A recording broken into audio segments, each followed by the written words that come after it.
implementation. Maybe they are good ideas, but there is a problem with the mode of implementation. Richard, let me take you back a bit, if you allow me. I have had occasion to sort out two other problems like this one in our education sector. When I became Minister for Higher Education,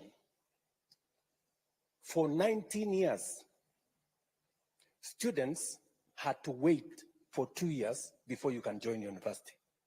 And nobody wanted to sort it out because it was difficult. Every minister dodged, danced around it because people don't want to solve problems. It is easy to color problems. Oh, we have a big problem. Talk about the problem. Explain the problem. So, but it's difficult. It's okay for people to talk about the problems. I see many people. There's this problem. The students are being placed in the wrong band. This model is not good. But I have tremendous respect for the people who have ideas on how to solve the problem, on how to come up with solutions. Yeah? So, I sorted out the problem of university students having to wait for 2 years. It was difficult. I was called names. People said I was going to destroy the education system. But we were incurring huge losses. A student finishing Form 4 and waiting for 2 years, many of them, by the time they were going to university, many of them had dropped out. Others had gone to pursue other things. Some of the girls had gotten pregnant, and it was just chaos. So I took it upon myself and drove a program that eventually, in 1.5 years, we sorted out the problem. Number two, we had a big issue, a big conversation, as I told you earlier, about education and the absence of technical education in our system. I took it upon myself, and I am very proud today that from 30,000 students in our TVET, we today have 700,000 students, and we don't have a skills gap that existed before. Again, it took a lot of courage. This too is one such challenge. I'm asking you guys, let us solve it together, the way Junior here said. And we can do it together. We can do it. So,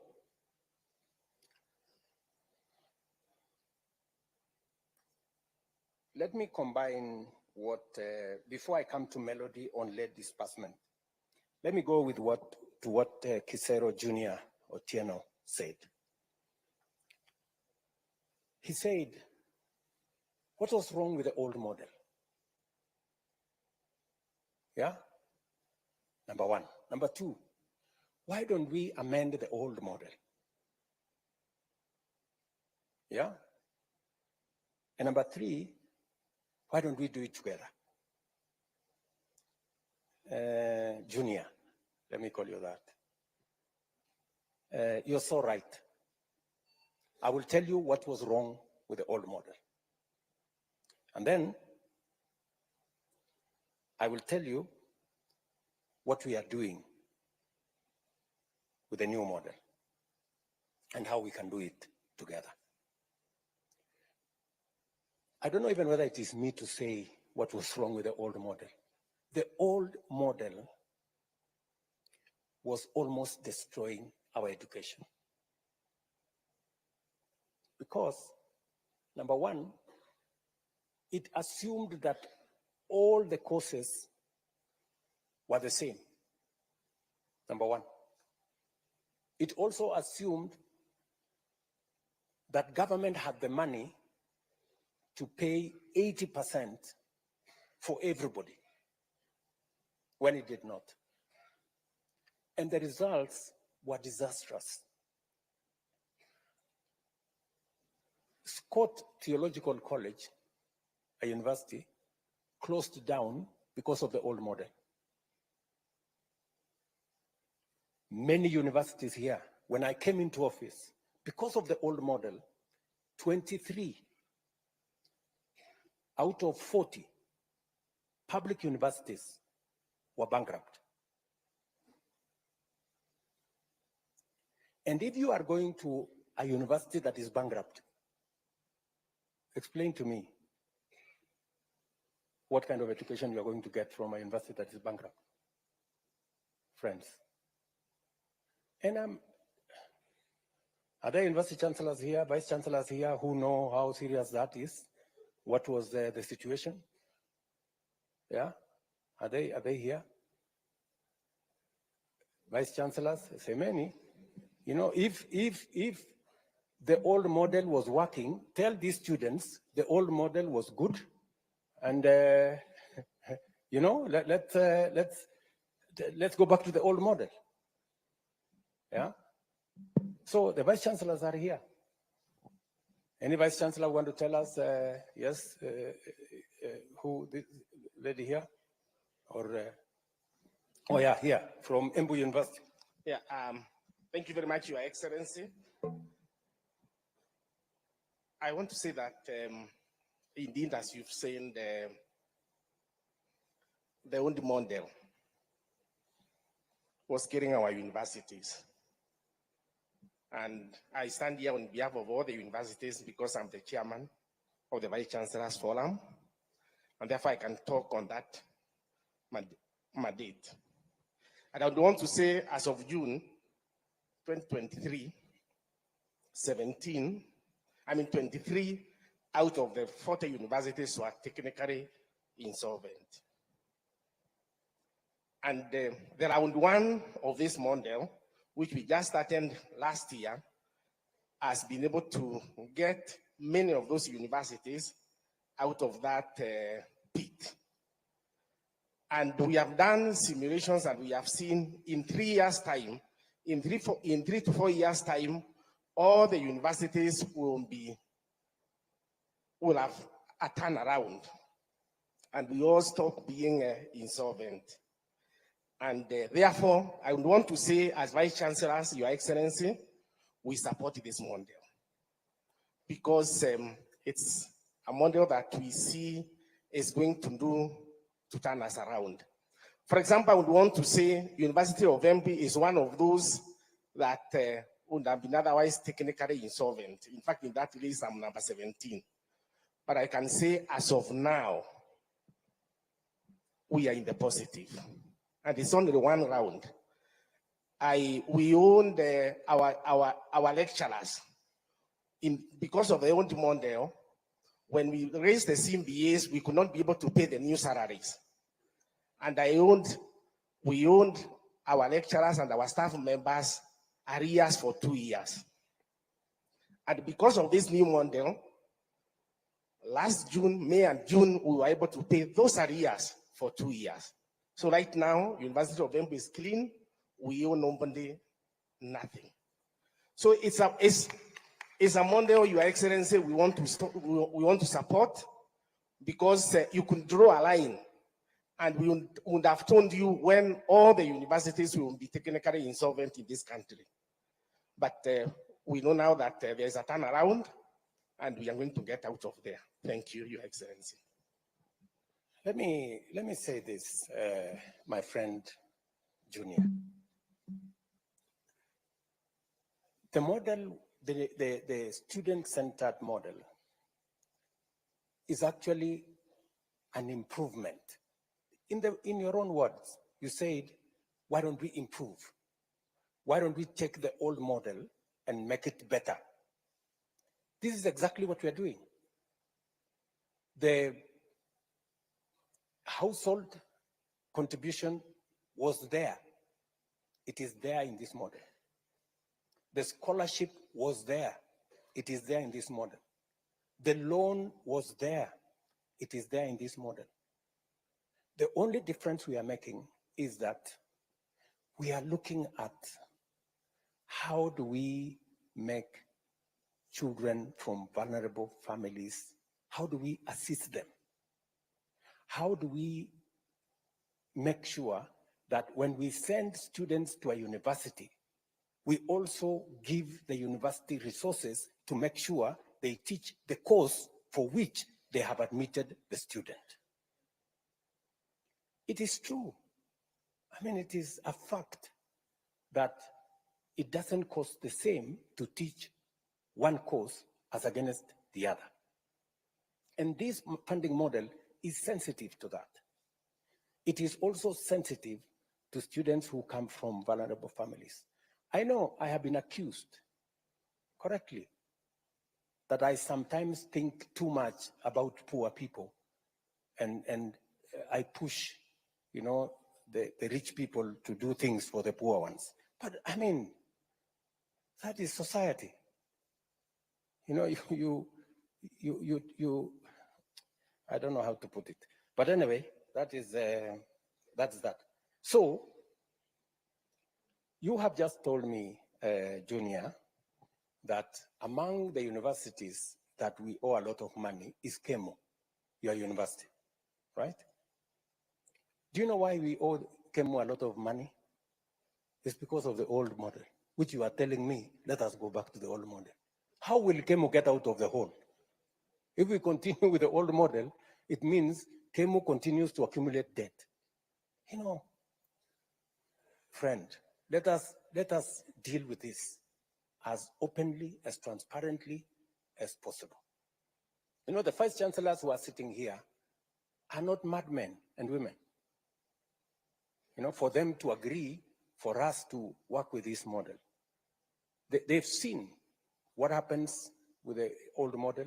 They participated. We worked with them. We worked on simulations. We brought in experts to look at, because the one thing we cannot do is to compromise on the quality of our education. The old model is compromising on the quality of our education, because if lecturers are not paid, if material is not available to train our doctors, if workshops are not working to train our engineers, we will end up with the wrong engineers, we will end up with the wrong doctors, we will end up with the wrong teachers, and we will destroy our country. It will be very reckless of us. It will be very irresponsible of us. Me as president, these vice chancellors as managers of our universities, you as students, for us to accept, to walk a path that leads to the destruction of our country and our education, for that matter. Melody has said, Njeri has said, late disbursement. I agree with you. That is part of what brought us to this very unfortunate situation. The reason why we put together this new funding model is so that we are clear on what our requirements are. And I have made a deliberate decision that I'm going to invest more money in education. Because if we don't get education right, we will get nothing right. Because everything will go wrong. And I don't want to throw money at a problem. I want us to invest money in a plan that is well thought out, because I would have just decided to put money. But you put money in a model that's not working, you don't solve nothing. It is the reason why I invested a lot of time, I brought in a lot of professionals, and I'm willing, just the same way, Junior, you said, bring forward ideas. Let us look at this model again. If there is any improvements we can make, If the student body can come up with improvements, let us subject it to scientific evidence, and let us see how we can improve it. The improvement is what we are doing. We are improving on the model that was to make it better.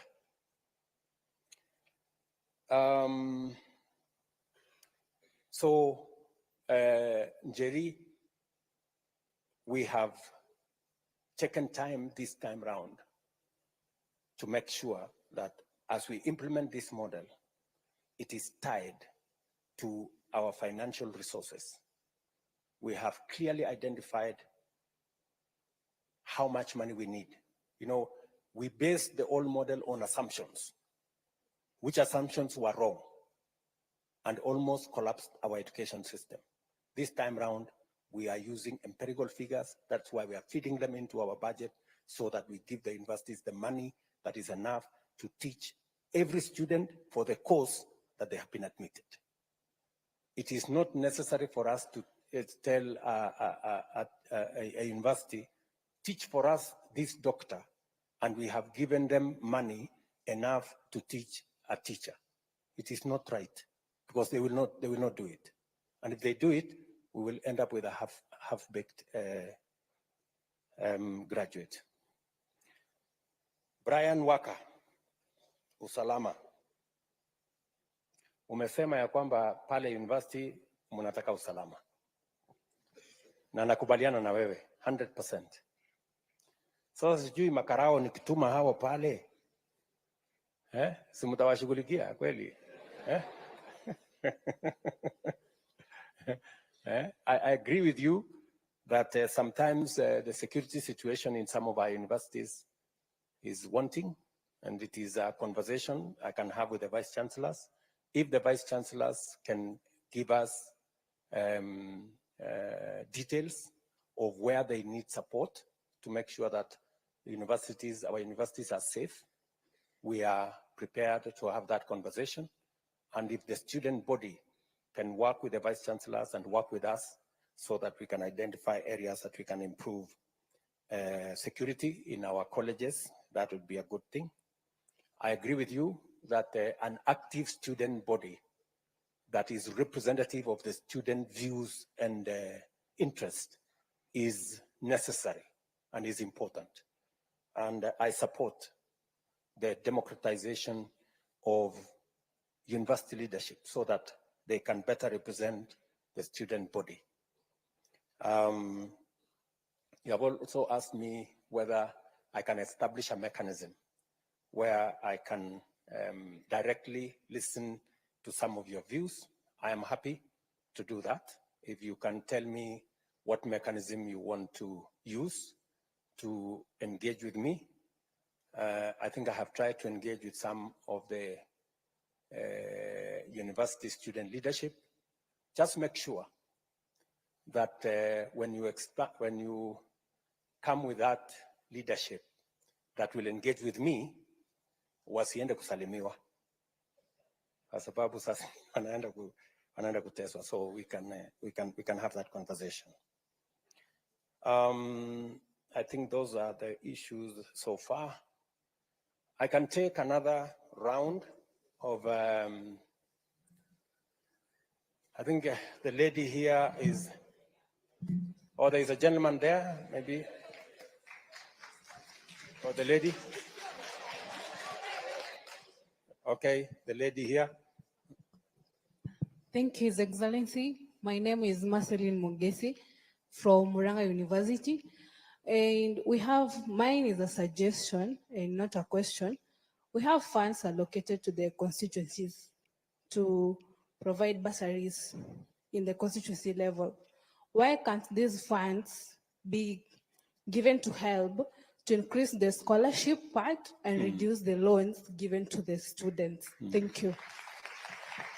Thank you very much. There is Yes, a gentleman excuse me, there. sir. Maybe we can. A minute. Okay. Viva comrades, Yes. viva. Viva comrades, viva. I am Gishangi Gitonga, the JCOT Secretary General.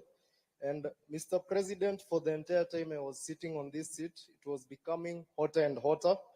For the simple reason that by every minute I'm receiving phone calls, because before I came here, I engaged my people from JKUAT and they told me if I did not tell you the truth, they would impeach me.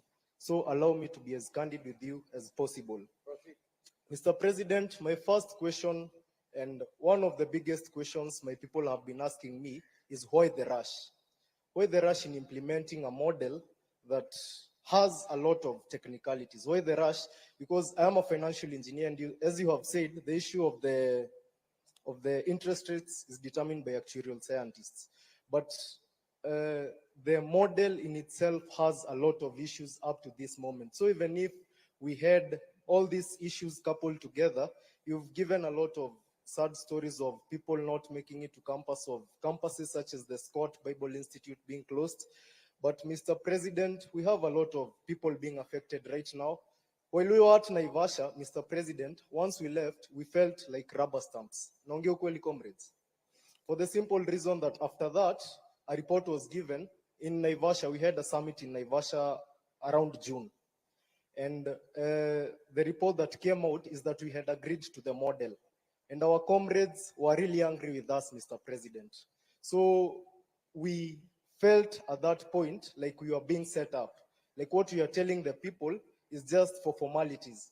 And we have spoken in a lot of forums, Mr. President, but I believe you have already noticed that people are not clapping much to even the best of points, because there's a general tiresome. There's a general exhaustion among the people, because we are usually given a lot of promises. We will come to forums such as this, but we know that very little of it will be implemented.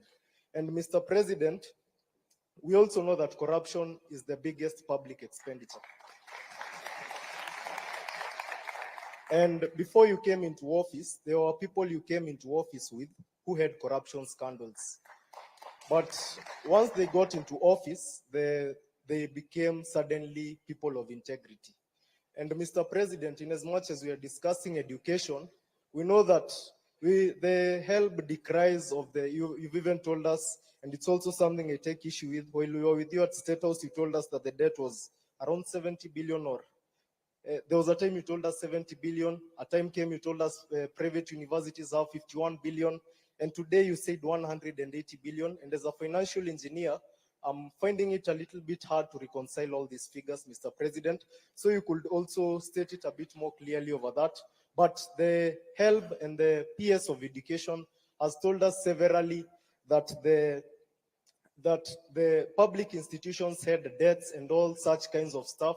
But we have seen exposés on Twitter, exposés by the Auditor General, telling us that a chair somewhere costs 3.3 million, Mr. President. I will not rush to criticize anything of the sort, but you know that corruption is a big expenditure in this country. What is your administration doing to ensure that corruption ends in public institutions? Mr. President, you are using 9 beaters to classify people. Once again, I'm a financial engineer and I take keen interest in numbers. You use 9 factors to classify people. Now explain this to me. We have a parent earning 25,000 shillings and the firstborn has made it to JKUAT to do financial engineering. But this family has 7 people. It has 6 siblings under the person who has made it to financial engineering. So under what category does this person fall? Let's even say it's 50,000. This person lives in the CBD at a place where the life is very expensive. So under what category does this person follow? Or will we have the same thing repeating itself of that girl who was looking at the people with graduation gowns? Because the firstborn, yes, made it to campus and they found the new funding model and they appealed because they were placed in band 5. But unfortunately, as you've heard, we have, let me confirm the numbers, we have 26,000 appeals. And also as a financial engineer, I know that not all appeals usually go through as they ought to because of the system glitches. Mr. President, kindly explain to me where this person should land, because among the 9 beaters, the issue of the siblings and probably the dependents around that family, because some of these families adopt people not because they have too much, but because they have compassion on the people in the society who the government is unable or unwilling to help. Mr. President, we also have the issue of a defunct KUSO. And Mr. President, I love what the gentleman who has spoken in Swahili. I must first commend him because of the perfect grammar. Of the issue of I do not know if you know anyone who represents other campus students. Because, comrades, do you know anyone who represents you? Do you have anyone? So, Mr. President, I would like to urge you to probably constitute something that will even be recognized by the government, because as students we have been crying, as student leaders we have been crying for a very long time of people who are there to just by themselves cast, Mr. President, people who are there not to represent our will, but they are own. People who are there for their own stomachs. And these are the people who you are striking against. Mr. President, people in this room are angry because of two people. One, it is you. I've told you I'll be impeached if I do not tell you the truth. My constituents told me that they feel, and I will put this as respectfully as possible, that you advise your advisors because of the issues. For example, let's say the issue of the new funding model. Mr. President, the only person who has explained the new funding model in the best way is you. So my constituents were asking me, as in, shouldn't the people in charge of that ministry be able to put it better than the president himself? The other person that the comrades are very angry with is in this room, seated somewhere in front, Mr. President, somebody who has been claiming to represent our interests. But comrades, does that person represent your interests? Does that person represent your interests? So, Mr. President, if anyone comes to you claiming, Mr. President,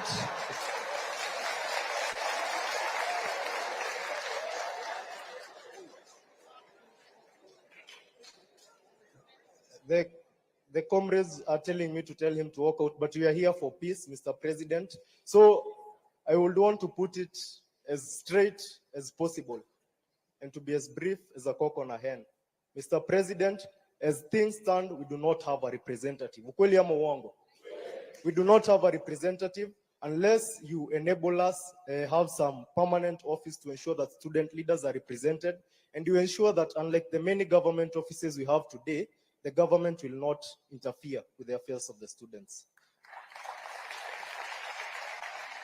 Mr. President, the lady there has raised an important issue. First, the questions that are here, most of them have been raised by the people around me because they've realized that you might not have a lot of time to speak. Somebody named Karongo Adangwa, the senator of Kiambu County, and by the way, God willing, I will replace him, raised the point of all these monies being brought to one pool.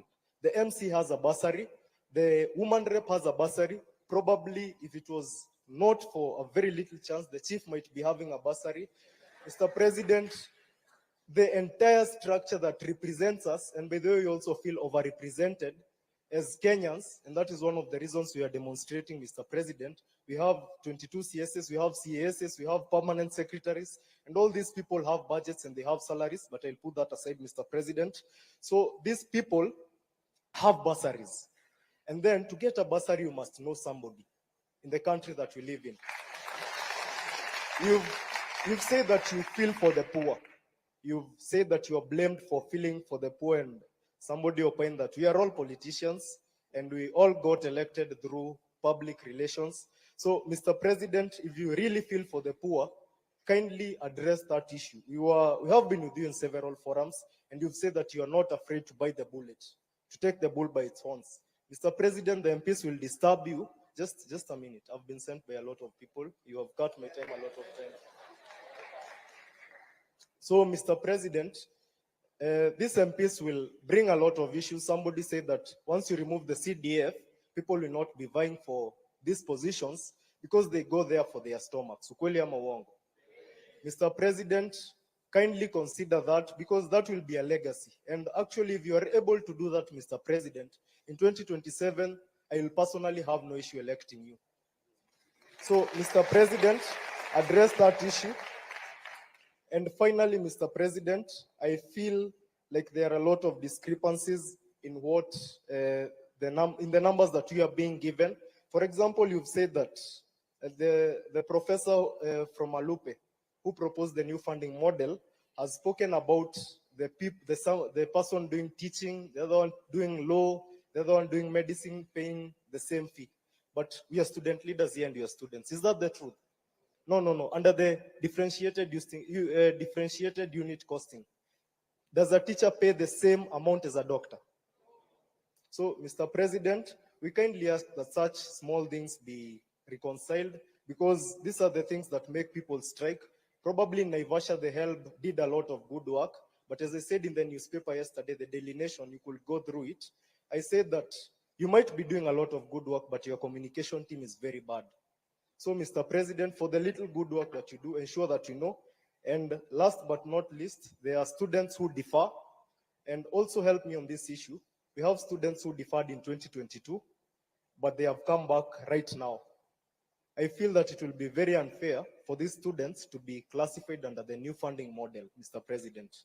And they are a lot. And they have sent me with their cries, Mr. President. So I stand here as a representative of my people. Kindly address those concerns. Thank you. Thank you. We have taken already two from this side. Let's take, I think the final two from there, and then from here.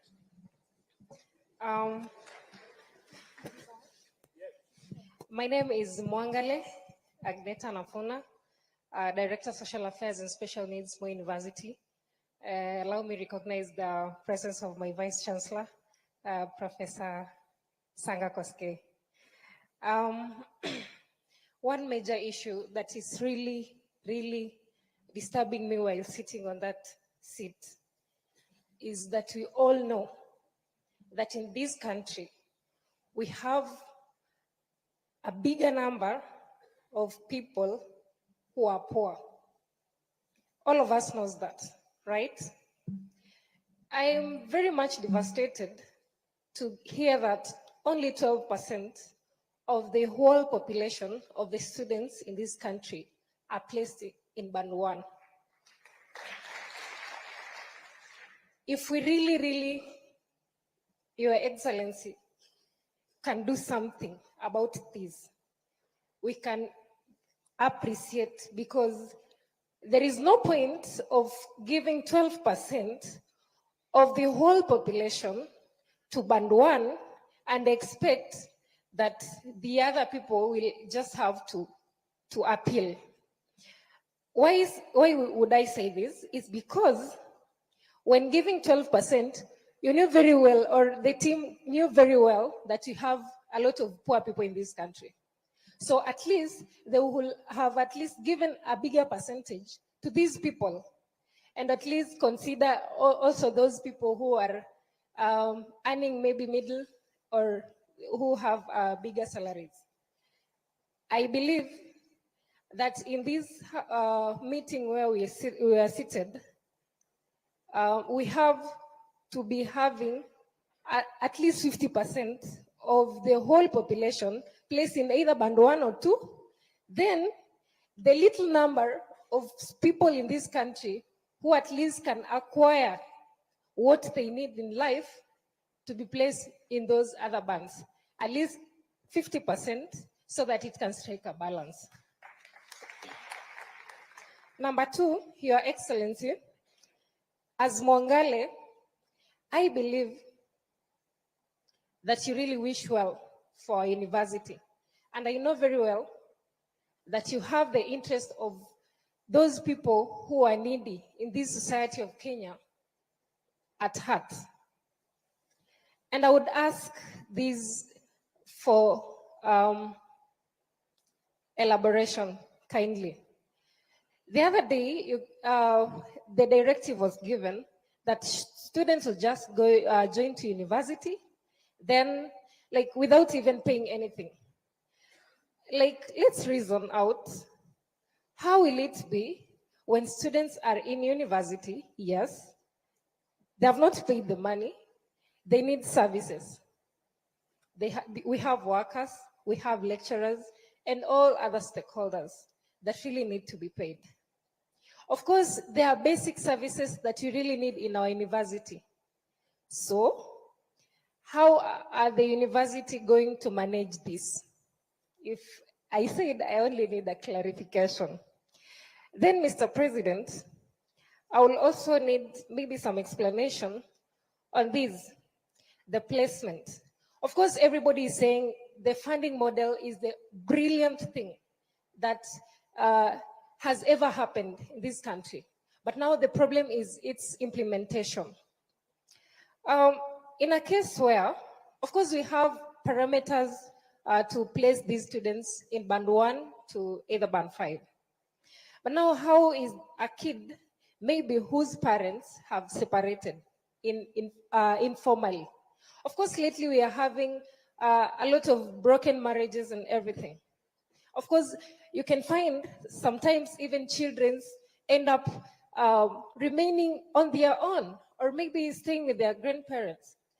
As a student or as this kid, how are they going to present themselves? How are they going to defend themselves when it comes to their placement? Because they don't have anything to show.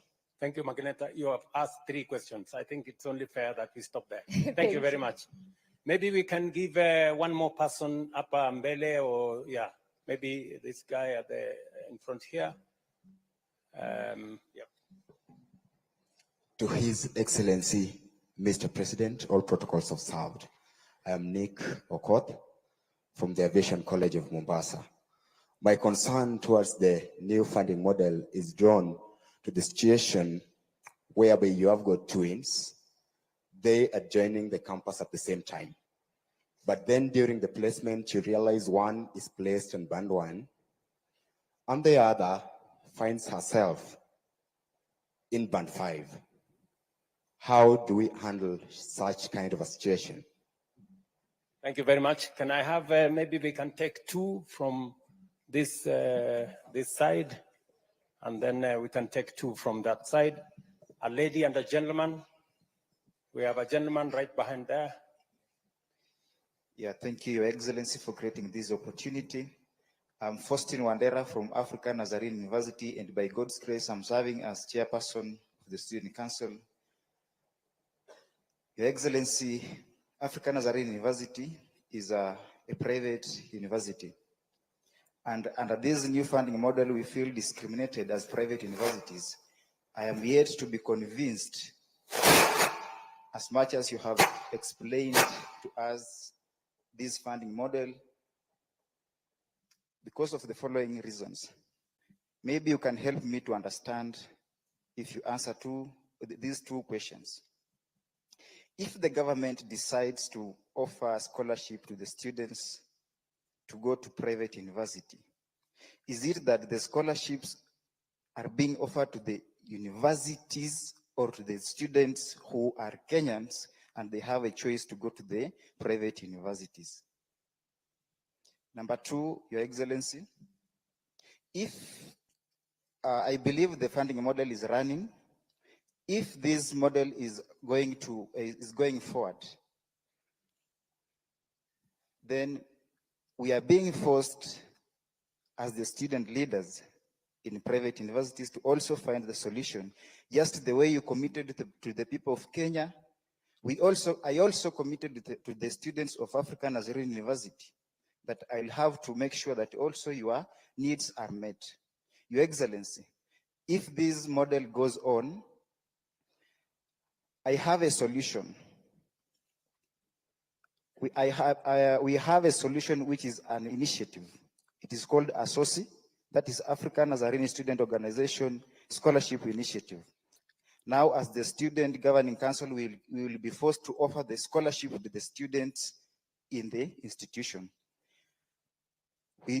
Therefore, I have to ask that under this initiative, kindly, Your Excellency, can I get from you in your capacity 20 million to give scholarships to the students? If yes, Excellency, I can give you a bank account for African Nazarene University right now.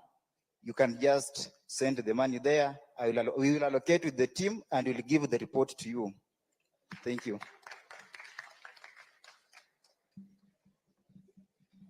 A lady this time round. Let's get a lady. Hello. Yes, I'm Teresia Nzisa. and from Taita Taveta University, Special Needs Secretary. Then here mahali hapa mahali nimekaa tulikuwa tumekusanisha maswali kwa Omar. Then anaweza ongea juu nimepata mic.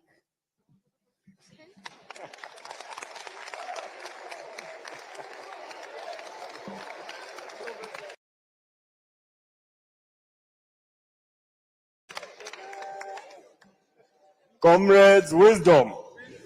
Comrades, power. Comrades, viva. Vice Chancellors, hi. Your Excellency, I have a few concerns concerning the new funding model and a few things related to the university, higher education funding. And I'll start right away by talking about the students who do the intra-school transfer. You know, once comrades, the Form 4s, or a student is done with the Form 4 education, and therefore the COOPS portal is open for application of the courses and the universities, they are not aware of which courses. They are not aware of maybe which courses to apply for, and therefore they opt for any course. And they believe that on reporting to that university after the placement, they'll get to change their courses.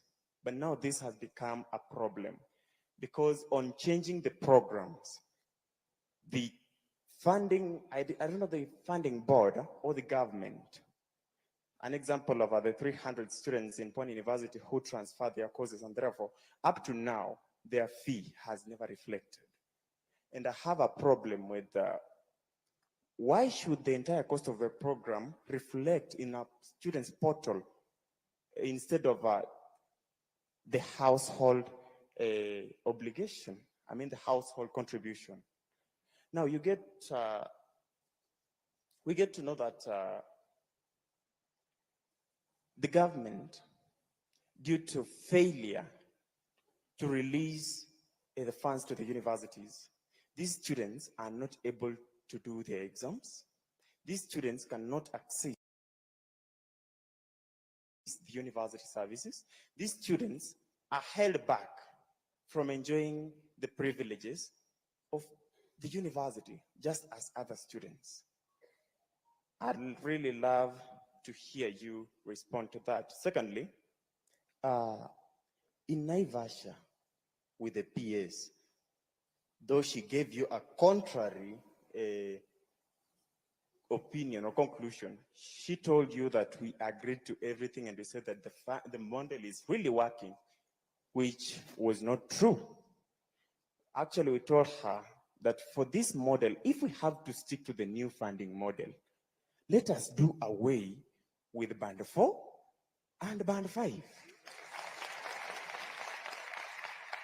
Because these are the problematic bands. They are the bands that are creating so many problems to the parents.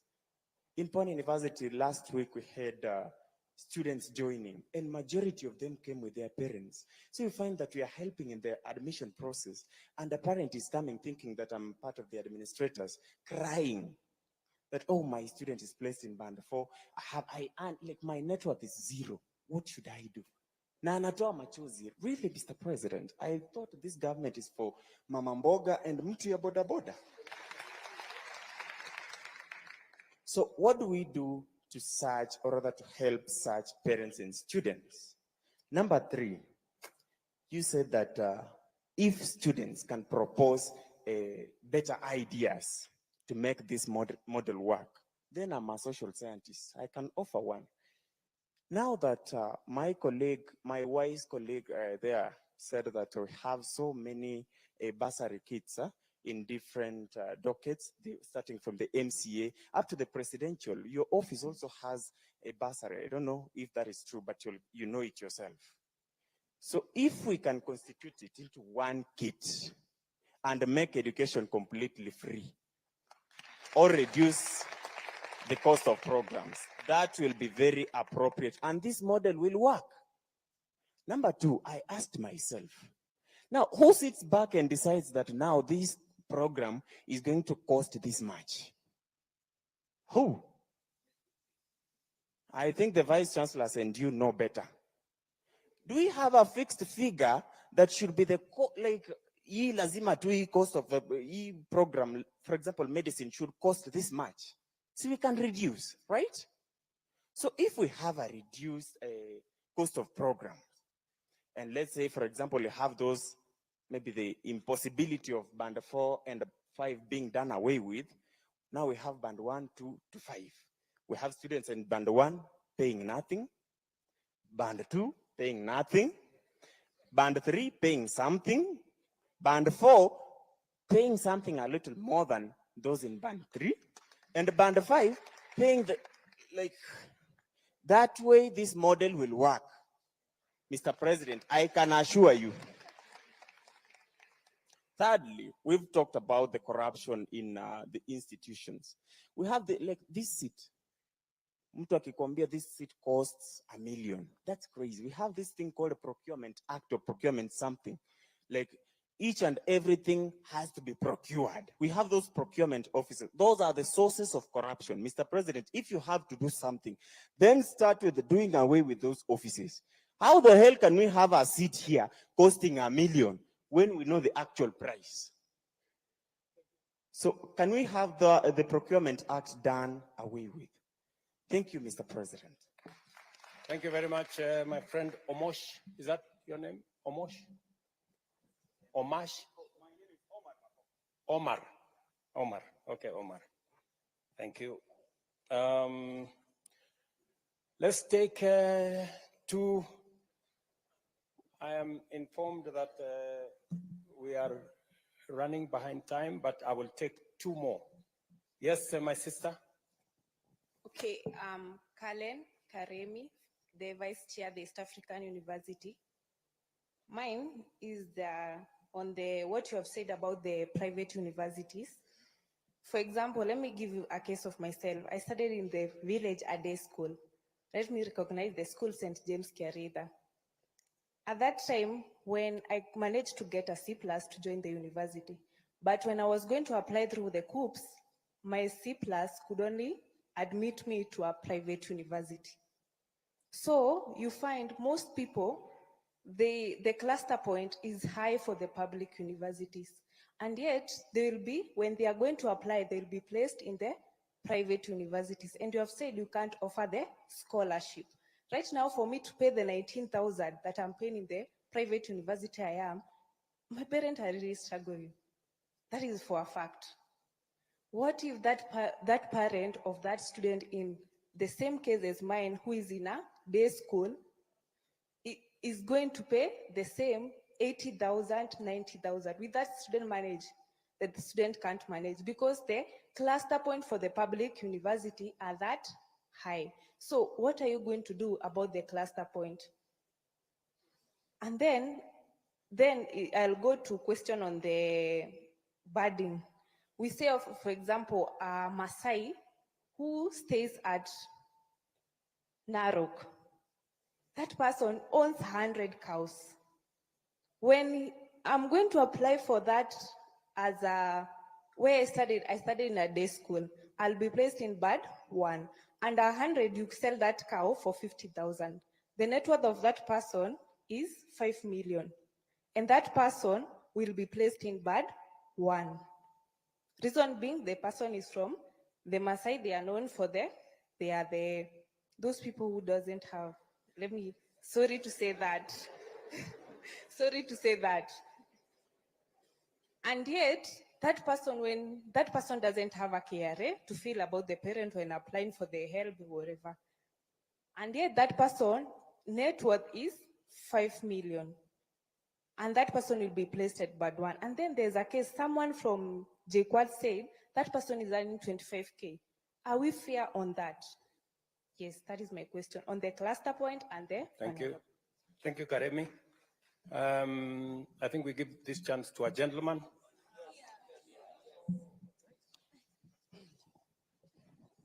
Thank you so much. I'm Vincent Tarus, the president Moi University, and I'm also a finalist doing medicine and surgery. Okay, thank you so much. Number one, Mr. President, I'm really not happy at how we were discussing figures of expensive courses. Yes, it's true that the government is paying a lot for students doing the expensive courses, but we also have to look at it from the student side. And these are the figures. I'm going to use figures for a student doing dentistry. And of course, with these figures, you could estimate those who are doing medicine, engineering, and all those expensive courses. A student in band 1, the one who is very vulnerable, is going to pay 39,000 shillings. Remember that at the moment, we are paying less than that. We are paying 32,000, 33 up to 40, and now a student in band 1 is going to pay 39,000. My cue, the conception of the new funding model is on the basis of assisting the poor. Number 2, a student in band 2 is going to pay 78,000 shillings. A student in band 3 is going to pay 156,000. A student in band 4 is going to pay 234,000. And a student in band 5, 312,000. Now, already we can see and have the impression that expensive courses, or rather, the courses that are expensive to offer will only be for the rich. Because we can all agree that a student in band 2, band 1, band 3, and band 4, they are all poor. Now, who are going to afford these courses? Mr. President, when we had a meeting at State House, you said that you're going to put a ceiling over which the vulnerable are going to pay. Yes, that is only going to sort those who are in band 1. I'm assuming it will be way less than 39,000. Now we have sorted those ones. What about the majority? Because, Mr. President, the majority of students are in band 4 with a figure of 47%. If I can use figures of last year's group. These are the figures I got from HELB, that of 113,000 students who applied, 47% are in band 4. And I can use as a case in my school, Mr. President. We have students who, up to now, they were just allowed to do the exam without paying fees. But really, the truth is, they won't be able to pay these fees come end of year examinations. And what will be the fate of schools that we are so much trying to salvage? We are going to have so many dropouts, Mr. President. And these figures I'm using is for the School of Dentistry. Now we have the School of Engineering and the School of Medicine, the School of Nursing. I thank you, Professor, for the figures, but the figures are too high, and this dream is only going to be for the rich.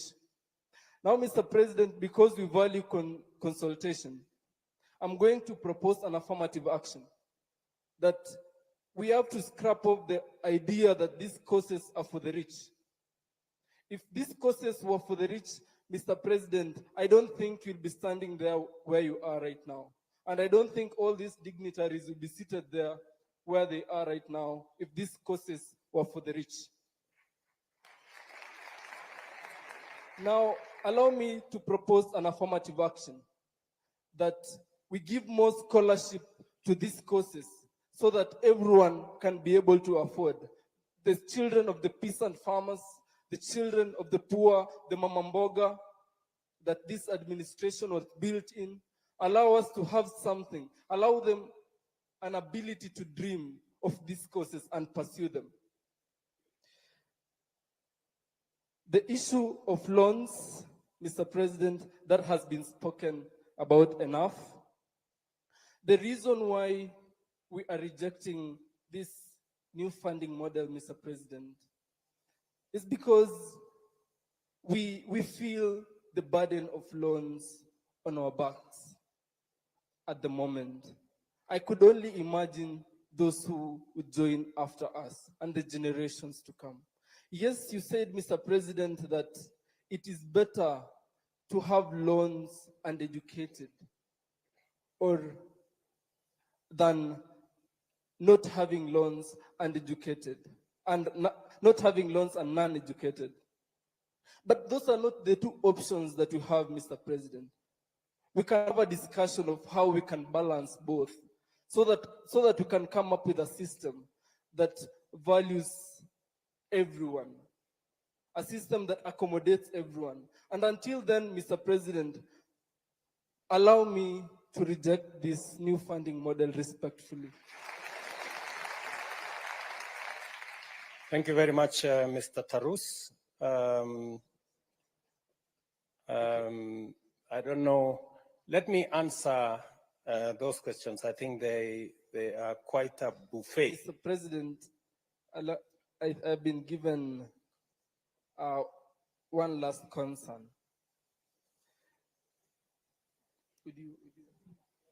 Okay, it reads, Yes. please, okay, the issue of student independence and admin stepping on student leaders. I think this is addressed to all our vice chancellors, the management of our schools. Kindly allow student leaders to run the activities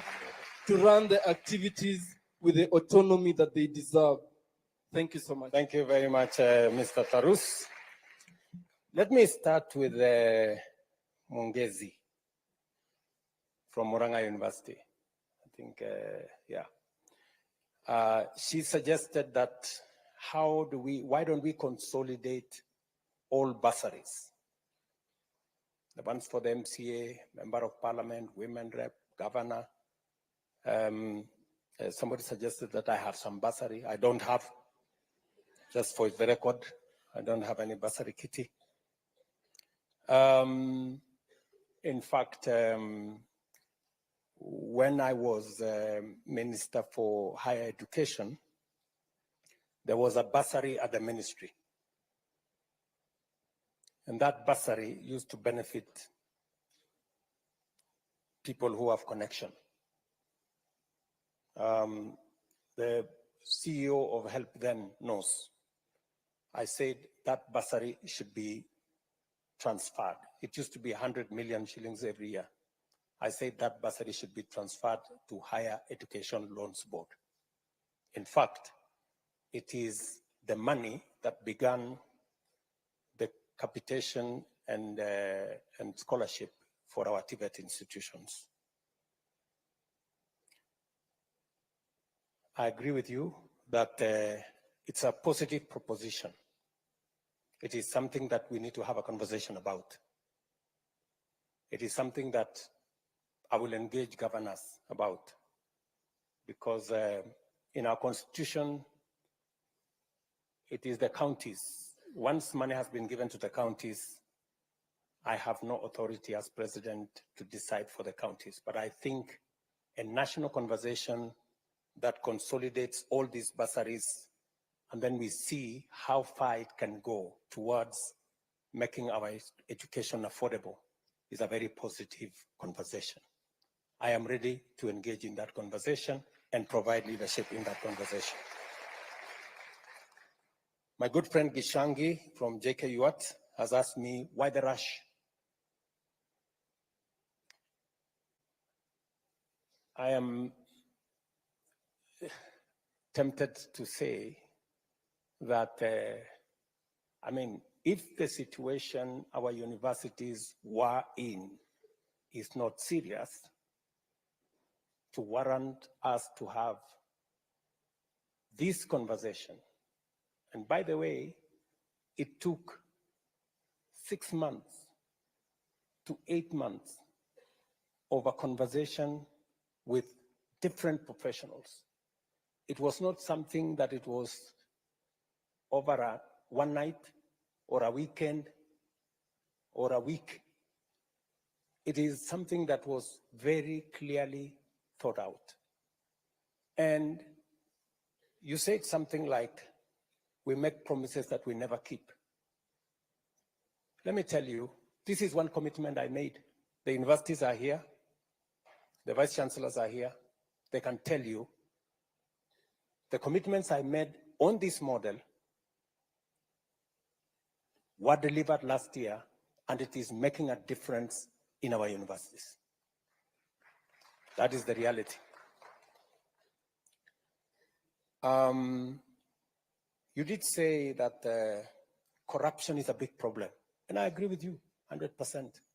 Corruption is a big problem. And I want to thank the university leadership, because part of the corruption that has been going on is on even the money that we give to universities. We decided that we are going to go using technology. I'm very happy that the university leaders accepted that we use technology. Unfortunately, our secondary schools and primary schools took us to court. They still want to deal in cash. And I know we lose a lot of money there. Corruption is something we must deal with it firmly. I have made proposals on what we should do as a nation. I have had conversations with the Chief Justice. I have had conversations with the leadership of Parliament on what we need to do on legislation to make sure that we deal with corruption. But we can also, corruption is not just about jailing people. It is about putting systems in place that make sure that corruption doesn't happen. And one of them is to use technology to make sure that we are sure of what we are doing. And that is what this whole system and what we are doing with HELP and what we are doing with COOPS and what we are doing with our universities is all about. I have made it very clear, and I have asked sometimes we investigate an incident or a corruption case, and people rush to court, and we are given an order, you cannot investigate so-and-so. We have situations where we have been told you cannot charge so-and-so. They've gone to court and obtained an order. We must interrogate corruption so that we make sure that we deal with it from all angles.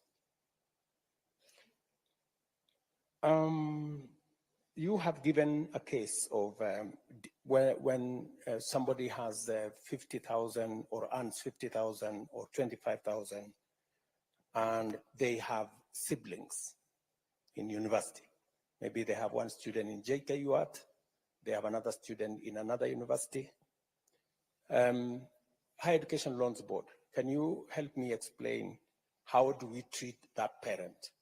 Mr. Gishangi wants to know what category is that? What category is that student? Can you help me? Thank you, Mr. President, for this opportunity. I'm not working for HELP, but I am a member of MTI Task Force and a lecturer at Laikipia University. My name is Dr. Alex Kibet, and I'm going to explain my understanding of this MTI. From the question that was asked was, how do we treat someone who has a lot of dependencies? And from the questions that an applicant is asked is, how many dependents do you have? And the main reason why you're required to give that particular response is so that the MTI can be able to calculate a per capita of that particular household before, which is going to be used as an input for determining your score, and which is going to be used as an input for your final score that determine where you will be banded. And maybe to just say something, Mr. President, as an addition to what you have said, they have indicated, or you have indicated, that there are 10 indicators that show or that are used or that work as a variable. There are actually 10 super variables that are used to determine your level of need. But in reality, with each super, there are several other sub indicators. For example, a family structure, for instance, which is, it has a variable on, you have both parents, you have a single parent, which is a mother, a single parent, which is a father, all the way to someone who is an abandoned child in the street. And all of them are taken care of.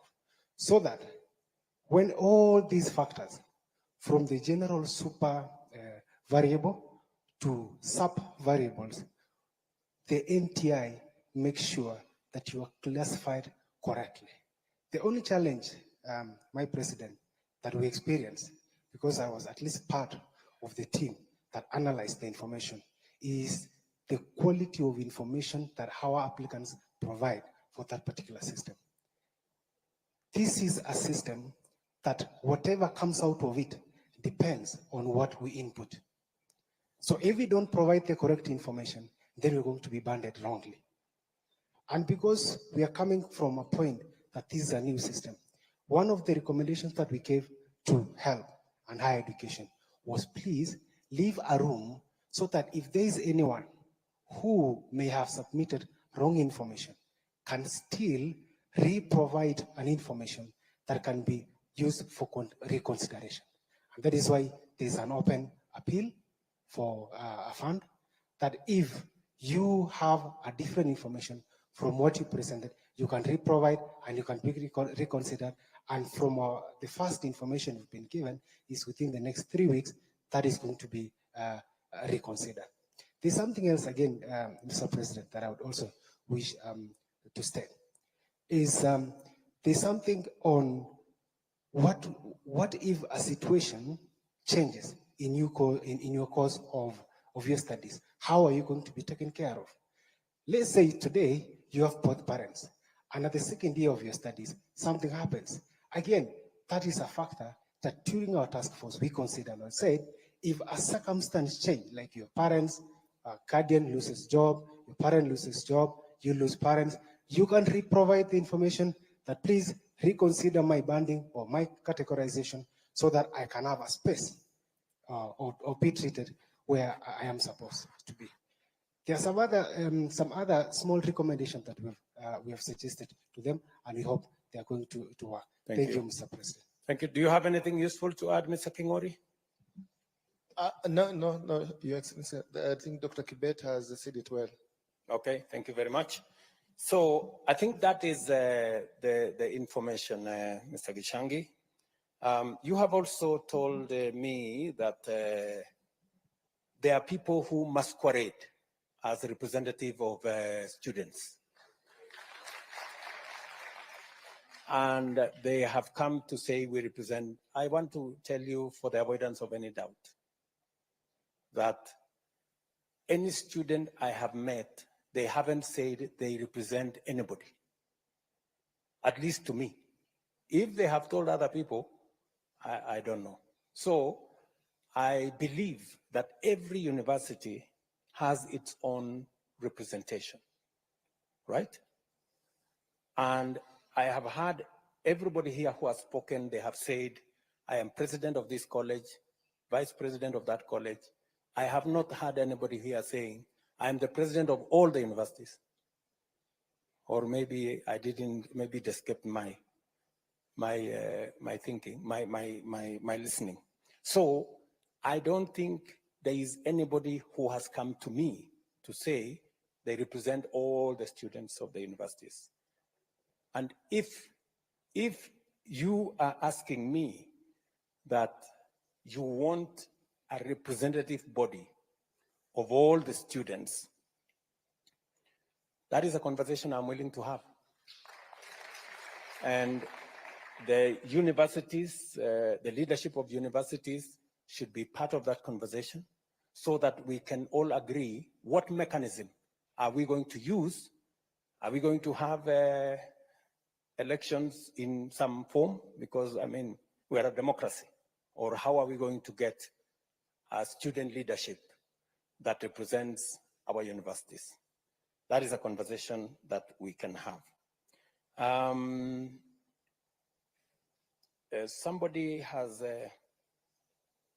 told me, are you the one who said students who differ? There's somebody who told me about students who differ. Yes. So what is the situation of students who differ? I am not, yes, help, Higher Education Laws Bond, can you help me there? Your Excellency, students who differ, the case of KCSE 2022, were all allowed to apply. So far, we have received 9,979 students from KCSE 2022, and this process is ongoing. So no student has been left behind. Thank you. Now, has he answered the question? Okay, what is the question? The question is maybe a student who was already admitted, was in first year, instead of going to second year, they deferred, and then, is that the case?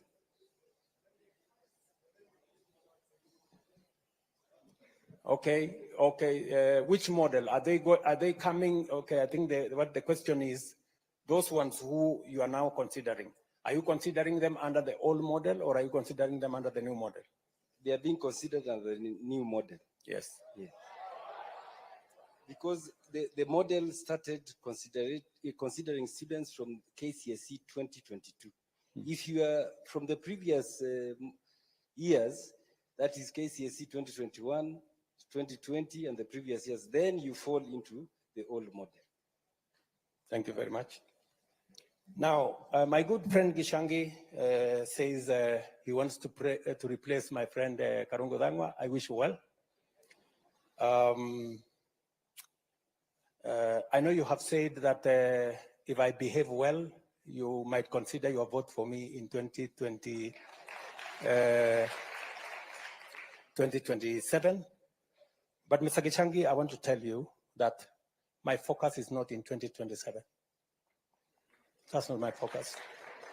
My focus is in transforming Kenya. That is my focus. You know, there is always, you know, a belief that we must focus on the next election. Good people, there is more than the next election. We need to do and make the right decisions for Kenya now. If we make decisions merely because we want to be popular, that's how we get ourselves into the kind of situation our country is. That's where we end with our universities in so much debt, because we are unable to make the decisions that will get our universities out of trouble. My sister, younger sister, Agneta, I like the name, by the way. Agneta, she's wondering why is only 12% considered in band 1, when actually majority of the people in Kenya, or you know, a big portion, are poor. You know why, Agneta? Many of the children of the poor don't make it to university. That's the problem. And that's what concerns me. You know, I explained to you, you know, that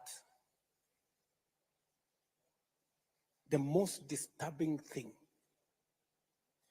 is that the children of the poor are not in this conversation.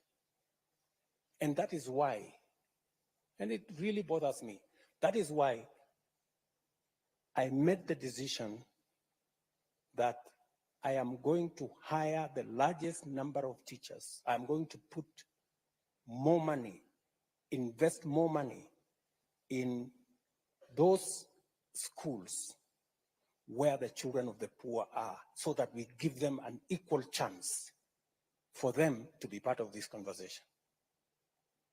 I know it's not a very popular thing, but that's the correct position. That's why I'm going to hire another 20,000 teachers, God willing, by the end of this year. The same way I hired the 56,000 to send them to all these day schools and schools in those rural areas and all those day schools to make sure that the children of the poor also make it to get to the university so that they can come and sit here and have this conversation with the rest of us. That's my position. Let me also say the following. You have told me, and I agree, you're very sympathetic to my case, that we have said, let the students be admitted. Let all the students be admitted, even as we sort out the issues of how much they are going to pay, how much the households are going to pay. And we have said that, recognizing that it is something we must do. You have said, how then are the universities going to pay? If the students don't pay, if the households don't pay, how will the universities survive? How will they pay for the essentials? Agneta, we are going to give money to our universities because we are giving money on scholarships from by government, even as parents sort themselves out as to whether they are in band 1, band 2, band 3, and the appeals and what have you. As that is going on, we are going to support the universities to make sure that the courses and learning continues from the government support that comes as scholarship, and also from our Higher Education Loans Board, and they are here. They are going to be forwarding the money that is on the loans aspects to the universities as well. So that's how we are going to support the universities. You have said something about there are some situations that marriages break, and I think the two gentlemen have already answered that question, that if your situation changes along the way, you are free to bring back your new status so that you can be reconsidered accordingly.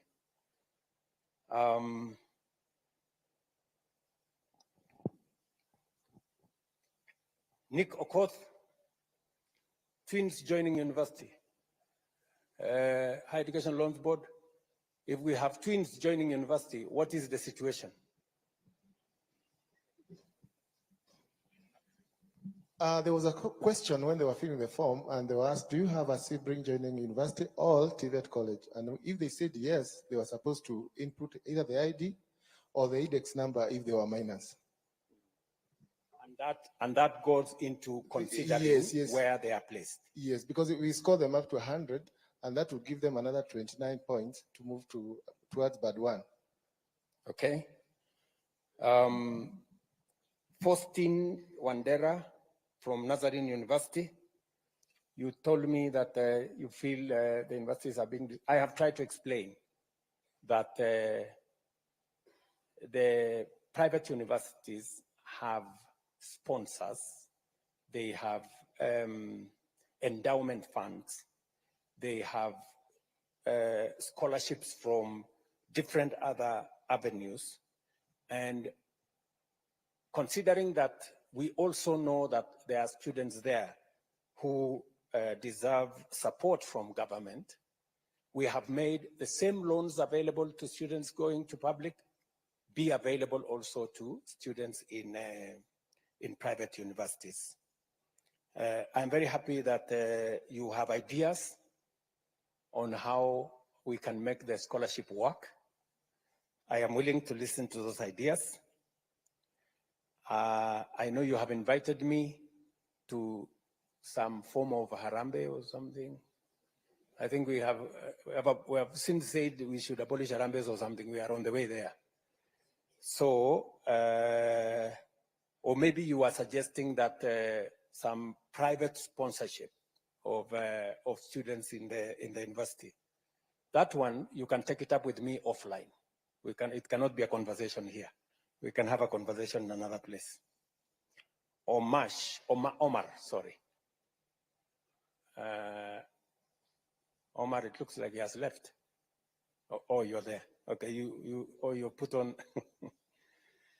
you put on a different outfit. Intra-school transfers. Omar says there are students who maybe because they're not sure of how things are, they apply for one course, and then when they get to the university, they want to change their courses, and in the process, they get lost somewhere, and their issues are not sorted out.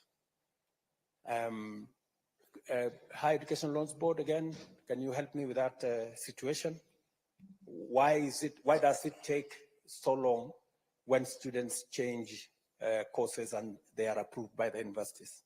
Your Excellency, what would happen is that the list of the students who have transferred will be forwarded to COOPS for validation. And after COOPS validates that they have transferred to a program they qualify for, then they would upload in our portal and our system would pick it. So maybe that lag can take a month or so, and that could be affecting the students. But we are going to improve this year. We are going to talk with COOPS so that we can improve that process. When you say we're going to improve that process, Omar would want to know, it now takes a month. He says it takes 3 months. What are you estimating that it's going to take? Are you able to give us a shorter time frame, or we give you time to think about it? I think it's even engineering has been done where COOPS, I'm sorry, I'm talking on behalf of COOPS, have availed the transfer module to the universities. I don't know whether the vice chancellors can confirm that. So now you don't have to send documents to COOPS. The vice chancellors would log in and effect the transfer there, and they validate in real time. As a way of managing that losing of time? Yes. Can a vice chancellor confirm whether that is the case? One who has experienced such a case? Where is the vice chancellor? Yes, there is a mic behind you. Your Excellency, my name is Professor Biambo, Vice Chancellor, Mary University. I would like to confirm that that is true. We can now transfer online and it's done real time. Thank you very much. Thank you very much. Why should the whole fee reflect instead of the household? Just hold on, Omar. I'm still answering your questions, just to Lisa Boli kidogo. Omar is asking, why should the whole fee reflect? All he wants is the fee to reflect on what the household is supposed to contribute. I think initially the letters that went out had the full fee, the cost of the course. And that is what brought a lot of confusion. The ministry then instructed, and I think the PS can speak to this. Yes, PS. Your Excellency, there had been a lot of confusion in terms of what the students contribute in terms of fees as compared to the actual cost of the programs. So we thought it was important to share this information so that students can appreciate that a course like medicine, for example, is 612,000, but the government is shouldering a portion of this cost of the program and the households only pay a certain amount. But Your Excellency, we've been in conversation, and when we realized that was a problem, we withdrew the letters, and we have released new letters that just indicate the amount for the household to contribute. Thank you. Thank you very much. I think initially, Omar, what the point was, you know, sometimes people don't appreciate where we're coming from. I think so there was an attempt to say, okay, this course costs so much. The government is going to pay so much. you're going to get loan of so much, and the household is going to pay so much. Unfortunately, many people misunderstood that and said, okay, the cost costs 600,000, that's what I'm supposed to pay. And that's what brought confusion. So I think subsequently the letters were withdrawn, and now it's only showing what the household is supposed to contribute. You have said about Naivasha that there was a problem in Naivasha, that you guys were in Naivasha, and I think there were some agreements that maybe were misrepresented.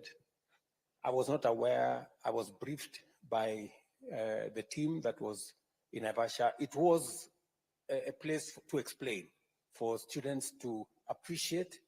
Do you want to say something as the team leader who was in Naivasha? These good guys are saying you said what they did not agree. Your Excellency, one of the issues they raised is that they wanted the MTI reviewed, and that's why we put in place the task force in which we have representatives from the Higher Education Loans Board, Universities Fund, Vice Chancellors, as well as lecturers with specialist expertise, and they have been working on that MTI. So one of the issues that should be very clear is that we do not usually use the raw scores. So if, for example, you have 9 dependents, or 5, or 2, or 3, all of these have a weight. And that weight is usually determined by a very random group. So HELP will put a group of students, lecturers, parents, members of the community, church, and they decide how do you think this variable is important in determining the capacity of a family? And so these weights are then looked at scientifically, and in the end, all of these are put into a composite kind of variable that is determined with a mathematical model. And we have all of this. It will be published so that all the stakeholders can look at it and tell us where they think this model can be improved. So that is some of the work that we started undertaking after the Naivasha retreat. Thank you very much. So there was some input from Naivasha on how to take this forward. The other issue that has been, who decides how much it costs? These are empirical figures. It is not somebody from the blues who says this costs so much. There is a calculation of the input into the cost. The vice chancellors here are with the leadership of the universities. They know how to determine how much which course costs. Can one of the vice chancellors help me with how you arrive at the cost of a course? Professor Odhiambo, again. Thank you very much. When a student comes to university, say to do medicine or engineering, look at a course like Introduction to Electronic Engineering, then you'll have to put a teacher that is going to teach that course. And you'll have to compute how much you are going to pay that teacher, maybe within 45 or 50 hours. There will be a technologist, a technician. Again, you'll pay that person. There will be the need of equipment that are going to be used. You'll have to cost them. The students will go for practicum or practica. They'll go for industry experience, and the teachers will have to follow them. You have to cost all this. Of course, there are other things like the electricity and all the rest. Now, the sum total of this will inform you the cost of running that course. And that is how we get, now for that engineering, perhaps there are 15 units in a year or in a semester. So once you get all that, you have the total cost. Maybe it comes to 280, maybe it comes to 612, maybe it comes to, like it is a financial mathematician who was there, maybe it comes to around 275,000 for financial engineering. That's how you get it, and that's what now become the cost of that program. Thank you, sir. So there is a an empirical determination of these courses and how much it costs. And we just have to be realistic to it, that that is what it is. There is no benefit in assuming that this course costs so much just by assumption. It has to be calculated and it has to be determined scientifically. Cluster points for private and public universities, my small sister here, Karen, said that some of the cluster points for public universities are a bit high. So sometimes you end up in a private university, which I don't know whether you applied for or you did not. Maybe you did not apply for. And therefore you end up in a situation where you are asked to pay more because this is a private university and there is no scholarship. All you can get is a loan. So how do we determine that? Do we have anybody from COOPS who can help me answer this question, or somebody knowledgeable around there? Nobody is there. I will take it as homework. Yes, maybe my peers there can help me. Professor Mugendi is the chair of that cluster work at the COOPS, so he can speak to the cutoff points.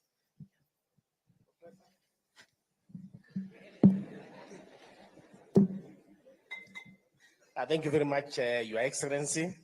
Yes, I am the chair of placement committee at COOPS. And indeed, because of the way clustering is done, sometimes you might want, a student may want a course in one university, but they are not able to get it because their cutoff points are lower. And that's why that question from the concerned lady was, she said that maybe she got a C+, but then she could not be able to get appropriate courses in public universities, because maybe most of those courses then that she wanted, the cluster points were higher than what a cluster point was, and therefore she ended up in a private university. But for private university, again, Your Excellency, the student must have chosen to go to those universities. They are not just placed there. There's normally a box where you tick that maybe if you don't get this course in public universities, you are also willing to go to private universities. So there is always that choice. And I think, again, if the person would really want to come to public universities, there are still courses that are available that just require the minimum university entry, but they may not be courses of the prime courses that they wanted. But anybody wanting to go to public universities and they have a C+, Your Excellency, they will not be denied, because the universities are there and there are programs that are linked to take them. Thank you. Let me also tell Karen that KRA is not the only parameter we use. So this Maasai fellow with 100 cows, and there's no provision for what is your tribe in the whole thing. So there's no place for Maasais there. So the other parameters are there. Which school did you go to? Which primary school did you go to? You also registered under the education system. Are both your parents alive? You know, there are so many other parameters that eventually determine the classification. So even though you may not have some of your details in KRA, there are other parameters that contribute to the banding. So I think that is what informs the whole setup. My friend Tarus has given us a classic example of dentistry. Dentistry is the most expensive course. I don't know why you chose the most expensive course. To make your point, I guess, that this dentistry is a course that we have, universities have said it costs 730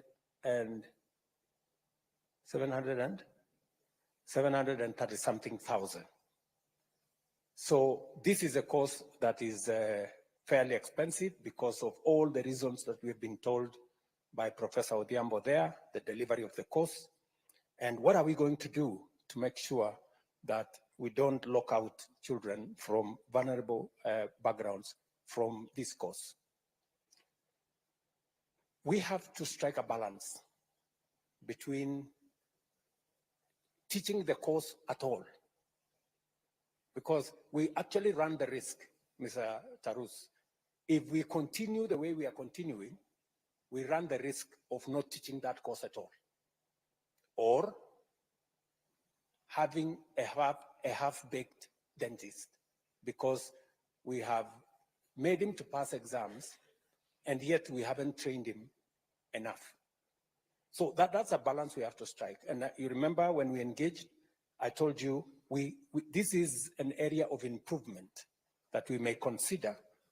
What about the expensive courses? How do we have a ceiling on making sure that those coming from vulnerable backgrounds have a ceiling that does not exceed what they can pay? But let me also say the following, Mr. Tarus. You also know that students in Band 1 get an upkeep of 60,000, up from 52,000. Students in Band 2 get 55,000 as upkeep.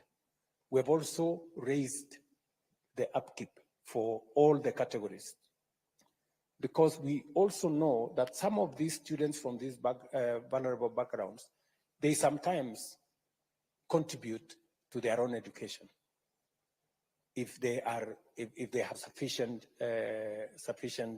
resources coming out of the student upkeep.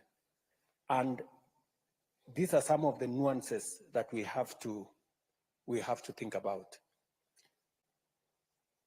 The trade-off we have to make is, do we continue with a model that has put our universities under very severe strain and almost collapsed our education system, or do we improve it? That's the question we have to ask ourselves. Do we continue with a system that has the potential of collapsing all our universities, the vice chancellors, you've heard them say, or do we improve it? I would suggest respectfully that we improve it. And this is the way to improve it. And this conversation is part of what will inform how to improve it. And I want to encourage you as comrades, if I may, to be part of this improvement, to be part of these suggestions on how we are going to improve this system. Whether it is students doing medicine, as Tarus has said, or engineering or nursing, we must make sure that it improves and make sure that our education does not suffer what it has suffered so far. Does the appeals work? You know, if you appeal, do you have a chance of ever getting it right? I know I have seen in the media sometimes cases of people who have asked that they were put in the wrong bands. But there are cases of some of those students who were put in the wrong bands, who have made their appeal, given the correct information, and they have been put in the correct band.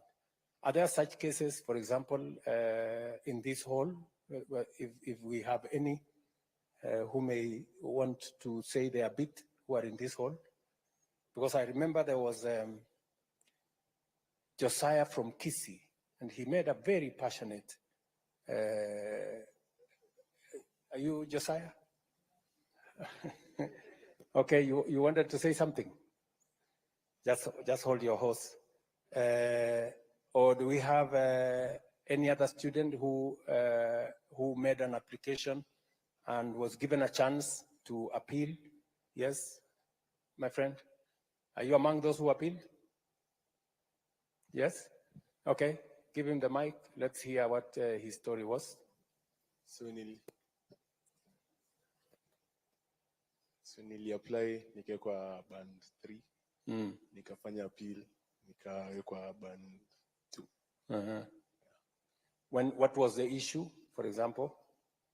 Were you told what the issue was? I wasn't told, so tuliambiwa to reapply. And you reapplied. Who initially, how had you applied?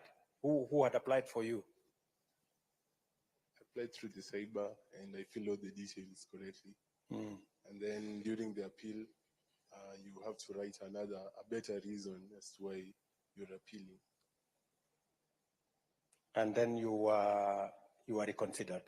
I was reconsidered and placed in band 2. So how long did it take? Like a week. A week, 1 week. Okay. There are some other people who have applied.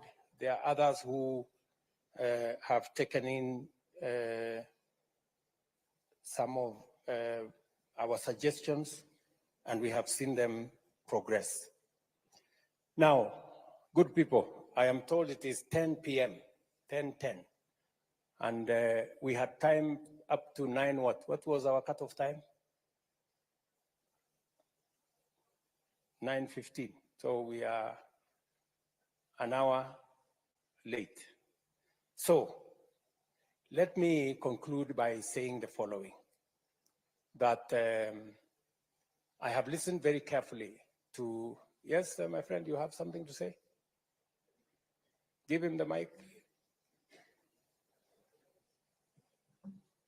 Yes, thank you, Mr. President, for giving me this opportunity to talk.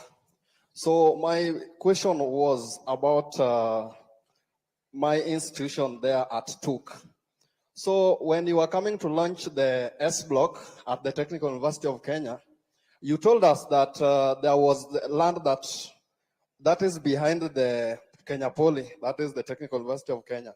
You told us that that land belongs to us, and nowadays I see that land is used as a parking space by some people we don't even understand. So kindly can you clarify how that land went? Because we will occupy that land as from tomorrow. Thank you.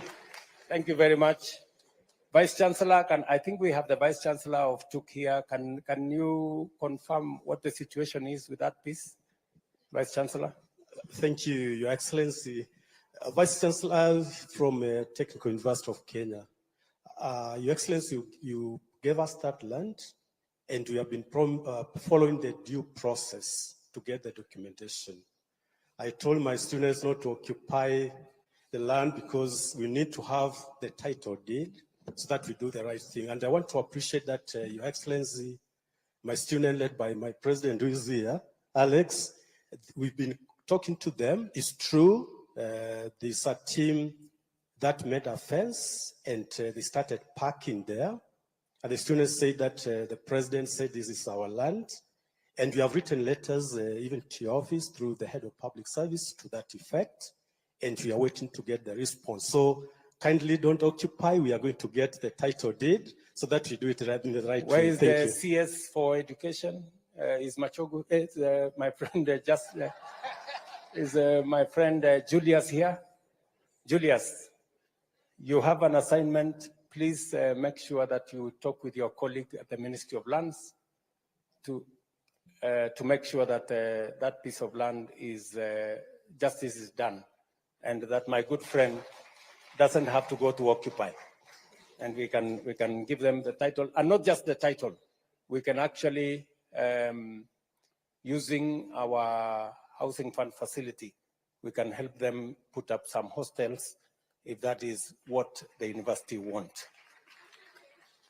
So I'm sorry that we have to call it a day because it is, okay, let me end with this girl. She has really put up a strong case. All protocols observed, itikati zote zikiwa zimezingatiwa. My name is Honorable Sang Linda Chepkoech from the Strathmore Law School. And Mr. President, I must put down my book to say something. It has always been my dream to meet the president. And today I've met you, but keep quiet, I want to say something. Mr. President, when you entered this hall, I was watching your steps. And when we came in here, we could see there are seats that are white. You've worn, beginning from your coat, you've worn white, and at the end, it's white. So from far, starting point, and to the end, you are wearing all white. Mr. President, it means peace. Please look into this new funding model. Mr. President, look into it 3 times, look into it, and ensure it favors everyone. Most of us here are from vulnerable backgrounds. We are just in some schools because of purposes and because of our mouths. Mr. President, look into it. Please, Mr. President. Thank you. Thank you very much, my dear. Thank you. So I think let us let's leave it there. I know the ladies want to say something, but because of time, what maybe we could agree on a way forward. And let me suggest one, that this has been a very healthy conversation. I must say that you have enriched my thinking. You have given ideas that give a suggestion on the way forward. I value every suggestion that has been made here. Many people here have given suggestions on how we can make it better. My good friend Junior here said that